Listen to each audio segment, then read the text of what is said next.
Okay, let's keep the show moving right along with a very friendly gentleman. He's in one of our advanced classes. Give it up for Mr. Seth Sultan.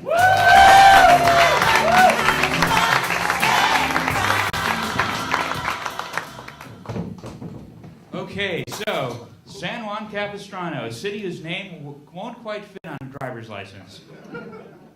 So I recently opened a Roth IRA, and it allows you to make an early withdrawal tax-free in case your career fades before you're ready to retire.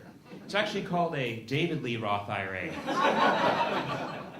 Now, David Lee Roth's solo career ended a long time ago, so he became a certified EMT. Now, if you had a medical emergency, wouldn't he be about the last person on the earth that you'd want to have at your side? Somebody get me a doctor! Anyway, so I'm originally from Tustin, and where diversity refers to different colors of BMW. Now I make my home in South Orange County, where homeless refers to someone waiting for escrow to close.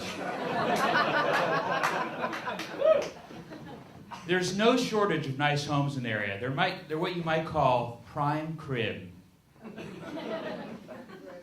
I've noticed there's a lot of Botox and cosmetic surgery down here. Have you noticed that? Yeah. Well, if you look closely at the vanity mirrors in vehicles, it says objects in mirror are older than they appear. Some celebrities go way too far with the plastic surgery. You know how you know? Here's a good indication of when to stop.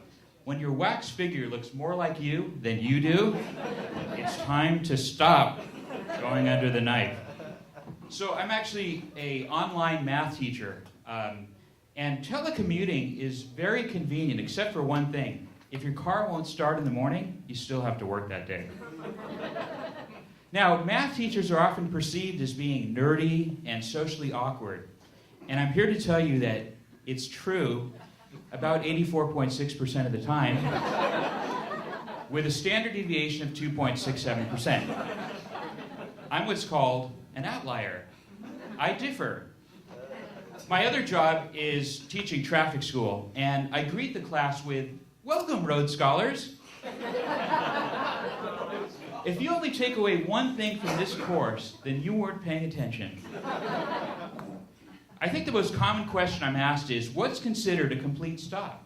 And just so you guys all know, the answer is, the wheels have to stop turning behind the limit line. Most people come to a complete slow. So I'll ask questions myself of students, like I'll say, "What do you do for a living?" And one guy's like, "I'm in roofing." So I was like, "Oh, so you think you're above everyone else, huh?" "What do you do, sir?" Insurance. He's in insurance. Okay, so he has an honesty issues going on here. Okay, so I didn't plan for that. That was an impromptu response, but it's okay. We all need financial protection, and okay, so we need all the insurance we can get. Okay, all the insurance you can eat. All right.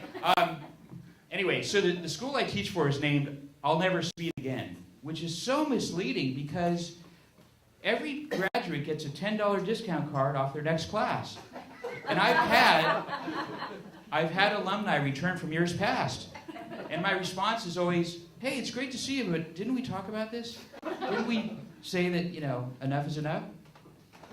So probably, I would say the number one violation by far is speeding. You know why? Because 90% of the people on the road exceed the speed limit, and the other 10% are entering or exiting the highway. Now, people will say almost anything to avoid a ticket. Like one guy who just washed his car, he told the officer he was trying to blow dry it. I think the most bizarre excuse I've heard is someone who said they were a vampire and they're hurrying to get back before daylight. Yeah, the officer's probably like, "Let me escort you back to the psychiatric hospital. Here, let me give you a hand here." Now, women can sometimes flirt their way out of a ticket. Has anyone ever done that here? Really? Maybe back in your youth? Anyone? No. I didn't point to anyone in particular. Now, one woman said, "Officer, I heard pretty ladies don't get speeding tickets." And he's like, "You're right, can you sign here, please?" Harsh, I know. Okay, if you're caught talking on a cell phone while driving, should that happen to you, you better have a good excuse. You know why? because the only legal exception is a medical emergency. Well, you see, officer, you have to understand, I was talking to my on-call doctor, my oncologist, and we were discussing the results of my biopsy. Now, I had one student in class who said that his insurance agent promised that he would not raise his rates if he didn't use his cell phone while driving. And I know exactly what that conversation looked like. Oh no, that sounds fine. I promise I will never talk on the phone when I'm driving. No, you have my word, really. I was thinking though, if you went through a red light and you were caught on camera talking on your cell phone, I wonder if they just tack on the violation. Like just, let's see, no front license plate, that'll be 200, 500. Because the red light running violation is all by itself is $500. But here's the thing, they need a clear picture of the driver, so you have a couple of options. One thing you can do is just before you reach the intersection, if you unleash a blast of windshield washer fluid, you get maximum blurriness. Give it a try. Another approach you can use is try wearing a disguise, like a fake mustache or a wig. That way when they get the picture, you're like, look, it's not me. And then finally, you can always drive a British car that has a steering wheel on the other side. That way they get a nice clear picture of an empty seat. Now, one guy actually came up to me in class and he goes, hey Seth, how do you beat those red light cameras? And I was like, just stop with the red. It works every time.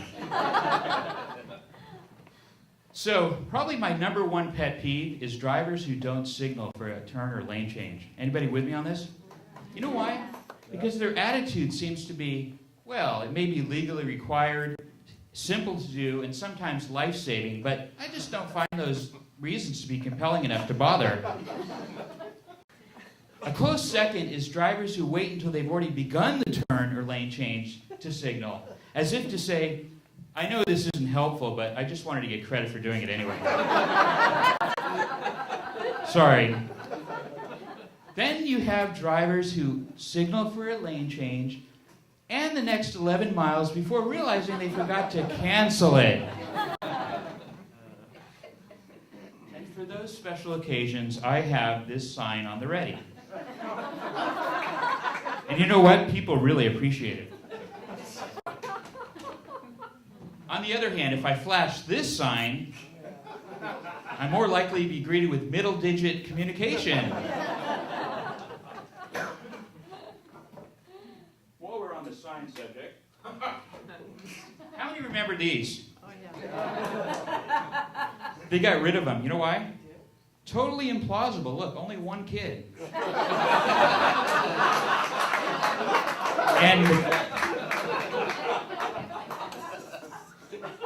And the kid is airborne, too. Now, how about this one? Everybody knows what this means. Now, I'm going to pick on someone just at random. Let's see. Ma'am, what does this sign mean? Oh, maybe I won't pick on you. Don't seem comfortable. How about, ma'am, what does this sign mean?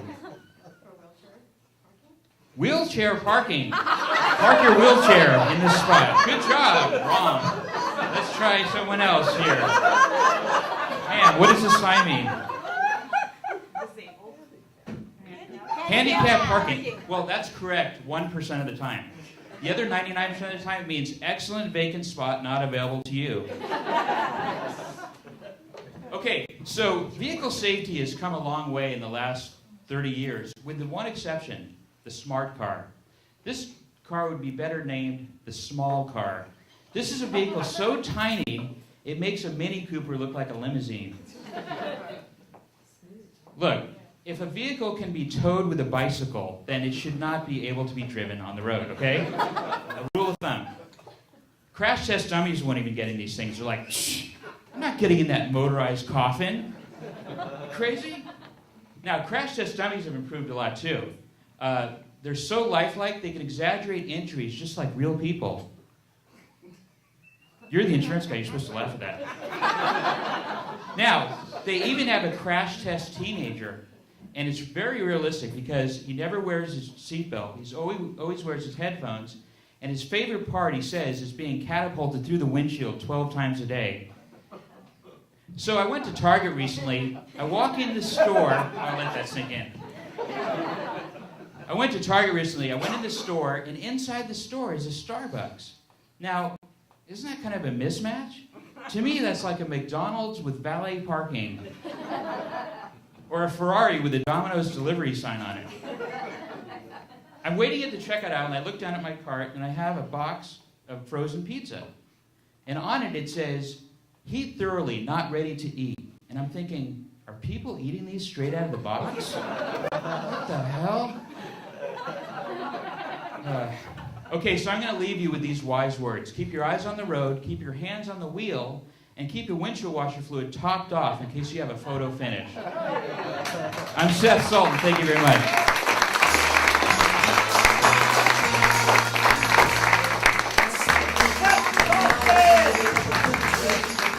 Seth Sultan.